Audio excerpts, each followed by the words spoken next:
আসসালামু আলাইকুম everyone. I hope that you all are very fine. আজকের লেসনে আলোচনা করব ইংরেজি বাক্যে প্রিপোজিশন ইনের ব্যবহার নিয়ে। বড় বড় শহর যেমন জেলা শহর এবং বিভাগীয় শহরের নামের পূর্বে আমরা প্রিপোজিশন ইন ব্যবহার করব। এক্ষেত্রে কিছু এক্সাম্পল সেন্টেন্স ব্যবহার করা যাক, যেমন আই লিভ ইন ঢাকা, আমি ঢাকায় বাস করি।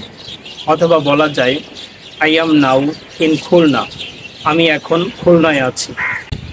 ঠিক এভাবে বাংলাদেশে যতগুলো জেলা শহর রয়েছে এবং বিভাগীয় শহর রয়েছে, সকল শহরের নামের পূর্বে আমরা প্রিপোজিশন ইন ব্যবহার করব। দেশের নামের পূর্বে আমরা প্রিপোজিশন ইন ব্যবহার করব, যেমন আই লিভ ইন বাংলাদেশ, আমি বাংলাদেশে বাস করি। দেই স্টে ইন কানাডা, তাহারা কানাডায় থাকে।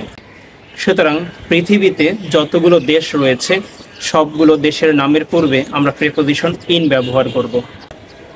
ইংরেজি কিংবা বাংলা মাসের পূর্বে আমরা প্রিপোজিশন ইন ব্যবহার করব, যেমন I was born in April, আমি এপ্রিল মাসে জন্মগ্রহণ করেছিলাম। ঠিক একইভাবে ইংরেজি যে 12 মাস রয়েছে কিংবা বাংলা যে 12 মাসের নাম রয়েছে, এই সকল নামের পূর্বে আমরা প্রিপোজিশন ইন ব্যবহার করব। ঋতুর পূর্বে আমরা প্রিপোজিশন ইন ব্যবহার করব, যেমন I will go to village in rainy season, আমি বর্ষার মৌসুমে গ্রামে যাব। সুতরাং আমাদের বাংলা যে 6টি ঋতু রয়েছে, এই সকল ঋতুর পূর্বে আমরা প্রিপোজিশন ইন ব্যবহার করব। সনের পূর্বে আমরা প্রিপোজিশন ইন ব্যবহার করব, যেমন বাংলাদেশ became independent in 1971, 1971 সালে বাংলাদেশ স্বাধীন হয়েছিল। ঠিক একইভাবে যতগুলো সন রয়েছে কিংবা সকল সনের পূর্বে আমরা প্রিপোজিশন ইন ব্যবহার করব। পৃথিবীতে যতগুলো ভাষা রয়েছে সকল ভাষার পূর্বে আমরা প্রিপোজিশন ইন ব্যবহার করব। For example, he speaks in English language, সে ইংরেজি ভাষায় কথা বলে।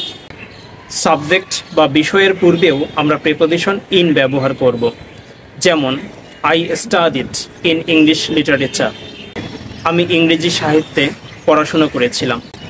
ঠিক এভাবে যতগুলো বিষয় রয়েছে সবগুলো বিষয়ের পূর্বে আমরা প্রিপোজিশন ইন ব্যবহার করব।